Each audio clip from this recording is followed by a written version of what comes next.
Hi. నిన్న జరిగిన ఒక చిన్న ఇన్సిడెంట్ కోసం మనం మాట్లాడుకుందాం. నిన్న ఒక ముగ్గురు ఫ్రెండ్స్ కలిసి ఒక చిన్న షాపింగ్కి వెళ్ళాం. షాపింగ్లో నా ఫ్రెండ్కి వాడికి మంత్లీ శాలరీ వచ్చి 14,000 ఉంది, 14,000. సో వేరే ఫ్రెండ్కి తను చాలా ల్యాండెడ్, ఆల్రెడీ ఇక్కడ సాఫ్ట్వేర్ జాబ్ చేస్తాడు, చాలా మంచి స్థలాలు ఉన్నాయి, చాలా డబ్బులు రీసెంట్గానే కూడా చాలా డబ్బులు కలిసి వచ్చాయి అతనికి. సో వీడు రేట్ ట్యాక్స్ చూస్తున్నాడు.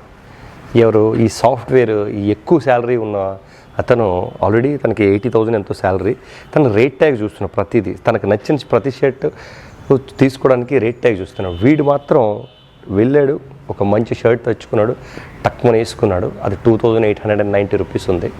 సో అది సెలెక్ట్ చేసుకున్నాడు. ఇంకో టీషర్ట్ తీసుకున్నాడు, ఏమో 999 రేట్ ఉంది. టక్మని వేసుకున్నాడు, చూసుకున్నాడు. మామ బాగుందా అని అన్నాడు. బాగుందిరా అన్నాను. Okay, automatic తీసేసుకున్నాడు.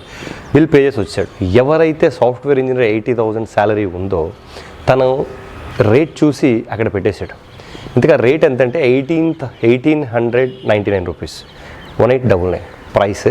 తనకు నచ్చిన షర్ట్ చాలా బాగుంటుంది ఆఫీస్కి అని అనుకున్నాడు, కానీ తను ఆ ప్రైస్ చూసి అక్కడ పెట్టేసి వచ్చేసాడు. వీడు అడుగుతున్నాడు, ఆల్రెడీ ఈ 14,000 శాలరీ నా ఫ్రెండ్ అడుగుతున్నాడు వాడిని, రే ఎందుకురా షర్ట్ తీసుకోలేదు, చాలా బాగుంది కదా, నీకు ఆఫీస్కి చాలా బాగుంటుంది అని అడిగితే, మరి ప్రైస్ చాలా ఎక్కువ ఉందిరా, అంత ప్రైస్ షర్ట్లు ఎందుకురా, 890కి చాలా మంచి షర్ట్లు ఇన్స్టాగ్రామ్లో వాటిలో మనకి మింత్రాలో వాటిలో దొరుకుతున్నాయి కదా, ఎందుకు అంత ఖరీదు పెట్టి ఆ షర్ట్ తీసుకోవడం అని అడిగితే తిని అన్నాడు, అరే నీకు 80,000 శాలరీ కదరా, నీకు ఇంకా ఇంటి దగ్గర కూడా చాలా ఆస్తులు ఉన్నాయి, నువ్వెందుకు ఇంత ఈ రేటుకి కూడా తీసుకోవడానికి నువ్వెందుకురా బాధపడిపోతున్నావు అంటే, అరే ఇప్పుడు మన దగ్గర డబ్బులు ఉన్నప్పుడు మనం స్టోర్ చేసుకోకపోతే, మనం దాచుకోకపోతే, రేపు పొద్దున మనకి ఏదైనా ఇబ్బంది అయితే ఎవడు సాయం చేస్తాడరా రైట్. ఆ పాయింట్ కూడా కరెక్టే అనుకో, కానీ ఈడి పాయింట్ ఏంటంటే, రేపు పొద్దున నువ్వు చచ్చిపోతే ఎల్లుండు ఈ డబ్బు అంతా ఎవడు తింటాడరా, రేపు పొద్దున నువ్వు చనిపోతే ఎల్లుండు ఈ డబ్బు అంతా ఎవడు తింటాడు.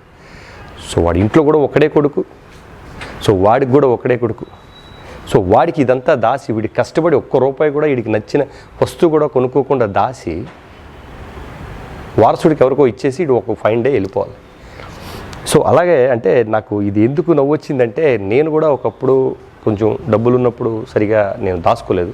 సో కొంతమందికి సాయం చేసాం, కొంతమంది దగ్గర మోసపోయాం, కొంతమందిని మనం మోసం చేయవలసి వచ్చింది. చాలా విషయాల్లో ఒకటి కాదు, చాలా విషయాల్లో చాలా విధాలుగా లైఫ్లో చాలా స్ట్రగుల్స్ చూసి వచ్చామో. ఇలాంటి టాపిక్స్ అన్నీ చూసినప్పుడు ఏంటంటే బాధ కలగదు, ఆలోచన కూడా రాదు, చాలా నవ్వు వస్తుంది. అంటే అన్నీ ముందు మనం చూసినవే, మనకి జరిగినవే లైఫ్లో ఏదైనా జరుగుతూ ఉంటే మనకి ఎందుకో చిన్న ఆలోచన ఎందుకో మీతో షేర్ చేసుకోవాలనిపించింది. మీ దగ్గర మీకు 1,00,000 రూపాయలు జీతం ఉంటే, అది 2,000 రూపాయల షర్ట్ కొనుక్కోవాల్సి వస్తే మీరు కొనుక్కుంటారు లేదా కామెంట్ చేయండి. జై హింద్. ప్రస్తుతం మన తెలుగుడు.